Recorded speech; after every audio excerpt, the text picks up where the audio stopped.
Hello दोस्तों, आज हम एक दृष्टांत से अपनी वीडियो को शुरू करते हैं। काल्पनिक दृष्टांत है।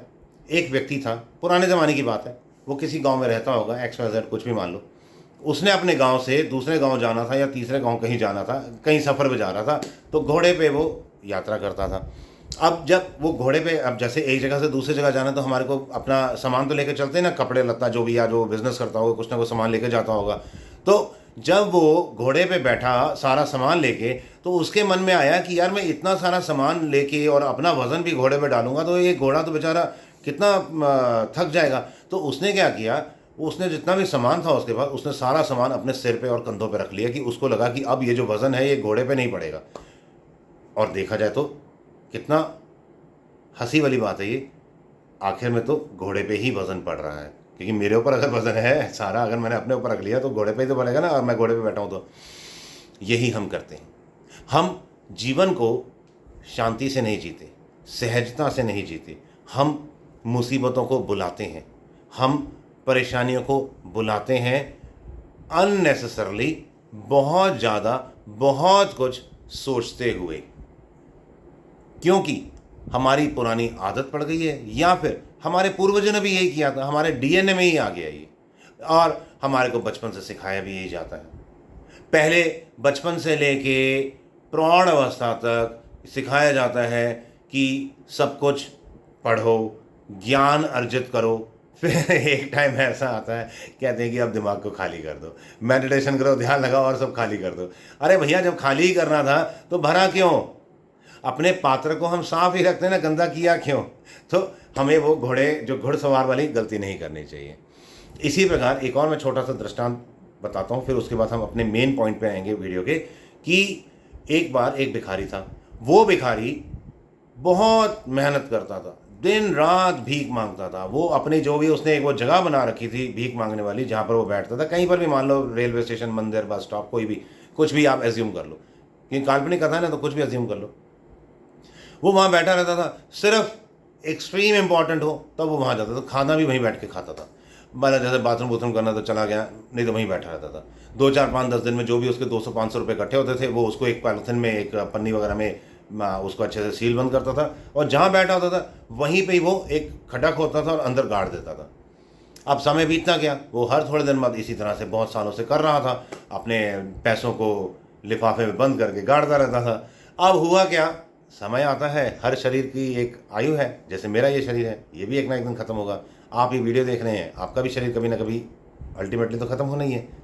तो उसी प्रकार वो भिखारी महोदय जो थे हमारे, जो कहानी के हीरो हैं हमारे, उनकी डेथ हो गई। अब जब डेथ हो गई तो परिवार तो कोई था नहीं, क्योंकि वो तो धनवान बनने के लिए पूरा अपना पुरुषार्थ सिर्फ भीख मांगने में, अपने जो भी उसका प्रोफेशन था उसमें लगा हुआ था। तो सेवा समिति वाले आए, उन्होंने उसका क्रेमेशन वगैरह किया। किसी ने कहा कि भाई वो धन को ऐसे गाड़ दिया करता था, चलो वो धन इकट्ठा करते हैं और उसको फिर किसी हम अच्छे कार्य में लगाएंगे, और जिससे वो भिखारी महोदय को पुण्य मिल जाएगा। तो उन्होंने खोदना शुरू किया, बहुत सारी थैलियाँ निकल आईं, बहुत सारे पैकेट्स निकले के पैसों के। तो किसी ने कहा कि भाई और गहरा खोदो, क्या पता कितने सालों से बैठा था, और गहरा भी खोदता होगा। मजदूर बुलाए गए, उन्होंने गहरा गहरा खोदा, 2 4 5 6 8 फुट खोदा, अंदर से एक कलश निकल आया अशरफियों का। वही हम गलती कर रहे हैं। जिस जगह पर वो भिखारी बैठा हुआ था, वहां पर वो जीवन भर भीख मांगता रहा, और 200 500 1000 10,000 लाख 2 लाख 5 10 लाख कमाए उसने। और अगर थोड़ा सा जहाँ बैठा था वो गहरा चला जाता तो वहाँ पर हीरों का एक कलश पड़ा था। उसी प्रकार से हम भी जीवन में इतना बहिर्मुख हैं कि हम कभी अपने अंदर आए ही नहीं। जहाँ हम थोड़ा सा भी अंदर आ जाएंगे तो हमारे को वही हीरे का कलश मिल जाएगा। जैसे गुरु नानक देव जी कहते हैं, निज सुख बिन मन होवै न थीरा। जब तक अंतर सुख नहीं मिलेगा, मन स्थिर हो ही नहीं सकता। और इंसान, जो भी आप, मैं, इस ब्रह्मांड में, ब्रह्मांड चलो छोड़ो, हम पृथ्वी की बात ले लेते हैं, इस पृथ्वी पे जितने भी हम 8 9 10 अरब लोग हैं, कोई भी व्यक्ति कोई भी कार्य करता है, चाहे फिर वो हमारी दृष्टि में अच्छा है, चाहे बुरा है, या बहुत अच्छा है, या बहुत बुरा है, या न्यूट्रल है, उस कार्य को करने का जो कारण है, हेतु है, वह है खुशी। मानो ना मानो, खुशी इंसान की आवश्यकता है, ज़रूरत है। तो अब अगर हमारे को खुशी, आनंद कुछ किए बगैर ही मिल जाए ध्यान के रूप में, तो ये ध्यान की महत्वता मैं बता रहा हूँ कि ध्यान क्यों लगाना चाहिए। हम अभी आधे 1 मिनट बाद ये भी बात करेंगे। मैं आपको एक बहुत अच्छा टेक्निक सिखाऊंगा जिससे आप 2-4 दिन में ही आपको ध्यान बहुत अच्छा लगना शुरू हो जाएगा, ज़्यादा नहीं, 2-4-5 दिन में ही। तो कबीर जी कहते हैं, जैसे गुरु नानक देव ने कहा ना, निज सुख बिन मन होवे ना थीरा, उसी प्रकार कबीर जी कहते हैं, जिन खोजा तिन पाया।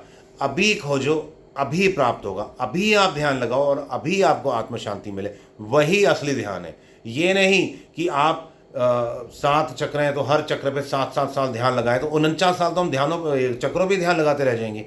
या फिर एक दूसरा अनुष्ठान भी होता है, 12 साल हड्डियों का शुद्धि करो, 12 साल ये करो, 12 साल वो करो, ऐसे 4 अनुष्ठान करो, 48 साल हम उन अनुष्ठानों में फंस जाएंगे।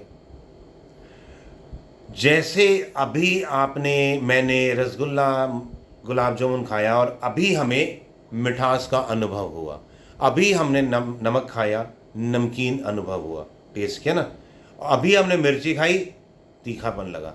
अगर किसी को रसगुल्ला खाने से मिठास नहीं आती अथवा मिर्ची खाने से तीखापन नहीं लगता, या इसका मतलब उसके टेस्ट बड्स में कुछ प्रॉब्लम है, वो बीमार है, या उसको अपनी जीभा का चेकअप करवाना चाहिए। तो करें क्या? बड़े सालों से जतन कर रहे हैं सारे कि ध्यान लगाएं, सुनते आए हैं कि ध्यान से बहुत सी पावर्स मिल जाती हैं, स्पिरिचुअल पावर्स, जिनको हम अपने जीवन में प्रयोग करें तो बहुत बहुत हमें अपने ऐहिक आदि दैविक और आध्यात्मिक जगत तीनों में लाभ होता है। ध्यान की जब हम प्रशंसा सुनते हैं, उसका उल्लेख सुनते हैं, तो बहुत बड़े बड़े शास्त्र, और ऐसा नहीं कि ये सिर्फ हिंदू धर्म में, हिंदू के लिए कहा गया है कि त्रिकाल संध्या करो, ऐसे मुसलमानों के लिए कहा है कि आप 5 वक्त नमाज पढ़ो।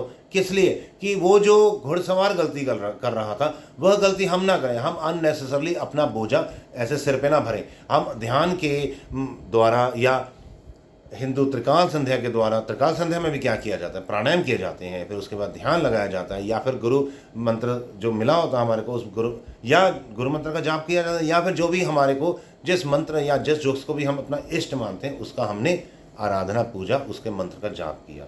या जो मुसलमान भी 5 वक्त की नमाज पढ़ते हैं, तो उनका भी जो एम है, उसका जो ऑब्जेक्टिव है वो यही है कि हम अपने ईश्वर को, अपने परमात्मा को, अल्लाह को याद करें, और ये जितनी भी हमारी अननेसेसरली हमने इकट्ठा कर रखा है उसको फेंक दें, और हम निर्भर आनंद की स्थिति में जिए हर रोज।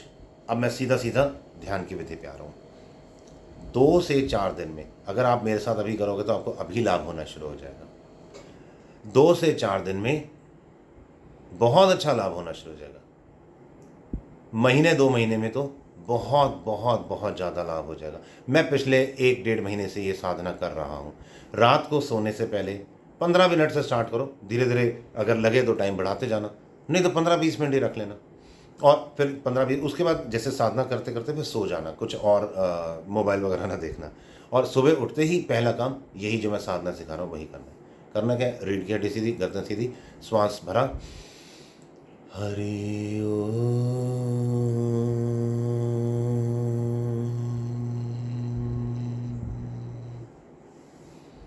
जितनी देर हरि ओम बोला उतनी देर शांति,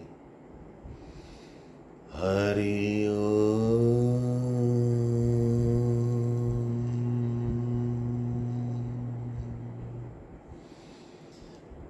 इस पृथ्वी पे जितने भी लोग हैं उन सब के जो हृदय कमल है वो मुरझाया हुआ है। ये जो साधना है ये हमारे हृदय कमल को खिल जाएगा। हमारा हृदय कमल जैसे सूरजमुखी होता है ना, जैसे ही सूर्य उदय होता है तो सूरजमुखी खिलना शुरू हो जाता है। ये साधना हमारे हृदय कमल, जो हमारा हृदय कमल है, नाड़ियों का जो गुच्छा है जो मुरझाया सा है, उसे ये धीरे धीरे विकसित करेगा। आत्म शांति, आत्म आनंद बहुत बड़ी परसेंटेज में आप अभी भी अगर शांति से करोगे, अभी आपको आत्म शांति, आत्म आनंद का अनुभूति शुरू हो जाएगी। ये जो साधना है ये हमारे को जो शर प्रकृति है उससे हमारे को अक्षर की ओर लेके जाएगा। हम शर में जीते हुए अक्षर से जुड़ जाएंगे इस साधना से। बहुत ही आसान है। श्वास भरा, बहुत प्यार से गले से निकालना है। हरि ओम।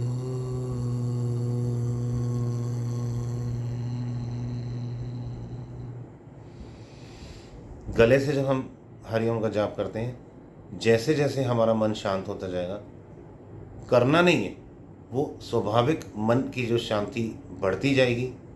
वो जो शांति, आत्मविश्रांति जिसे कहते हैं, आत्मविश्रांति की प्राप्ति से हमारा जो हृदय कमल है, जो अनहद चक्र है, यह खिलना शुरू हो जाएगा, ये रूपांतरित होना शुरू हो जाएगा।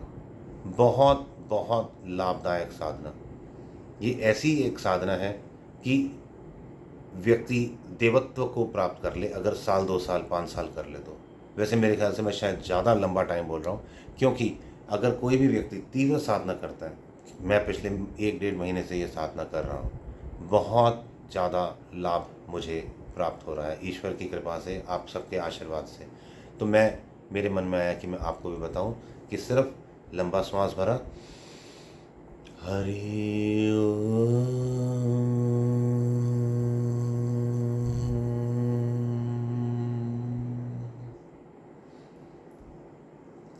जब भी धूप में निकलते हो, महिला है चाहे पुरुष है, हमेशा अपने सिर को ज़रूर ढकें, चाहे कैप लगाएं या रुमाल बांधें, या महिला है तो वो जैसे चुन्नी है वो रखें सिर पे।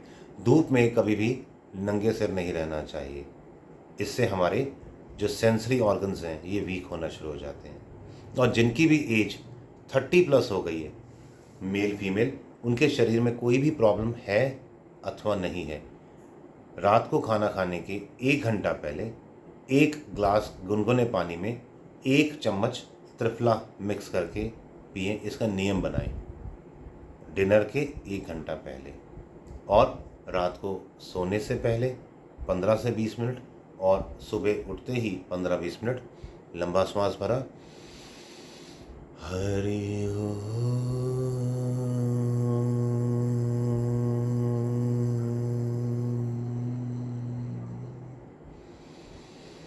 हरि ओम बहुत ज़्यादा लंबा नहीं खींचना है, हमें किसी भी तरह का कोई मेहनत नहीं करनी है, पुरुषार्थ नहीं करना, हमारे को सिर्फ शांति, आत्म शांति के अंदर बस अपने अंदर आते जाना है, प्यार से करना है, और बहुत ही ऊंचा भी नहीं बोलना।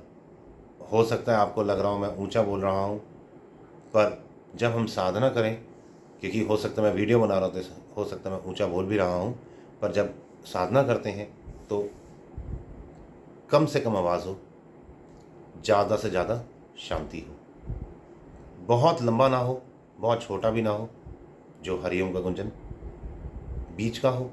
जितनी देर हरिओम बोला, कम से कम उतनी देर शांति। और ऐसे में कोई दृष्टांत हो रहा है, कोई अनुभूति हो रही है, कोई मन में विचार आ रहा है अच्छा या बुरा, कुछ किसी की ओर आपने कोई ध्यान नहीं देना, अनुभवों की ओर भी ध्यान नहीं देना, चाहे फिर वो कुंडलिनी शक्ति ही क्यों ना जागृत हो रही हो। जागती है जागे, नहीं जागती ना जागे। मेन काम है आत्म शांति। एक बार ये आत्म शांति आ जाए, ये कुंडलिनी शक्ति वगैरह सब अपने आप जाग जाती है, इसको जगाने की ज़रूरत ही नहीं है, वो अपने आप। क्योंकि हमारा कॉन्शियस लेवल जैसे जैसे बढ़ेगा, हमारा जो हमने सोचा है, सुना है, प्राप्त करने की इच्छा की है स्पिरिचुअल पावर्स की, और उन पावर्स को अपने जीवन में, उन पावर्स का प्रयोग करके जीवन में उन्नति प्राप्त करने, अपने गोल्स को जो प्राप्त करने की हमने जो सोचा सुना है, उसको हम इस आत्म शांति से अनुभव कर सकते हैं। लंबा सांस भरा, हरि ओम।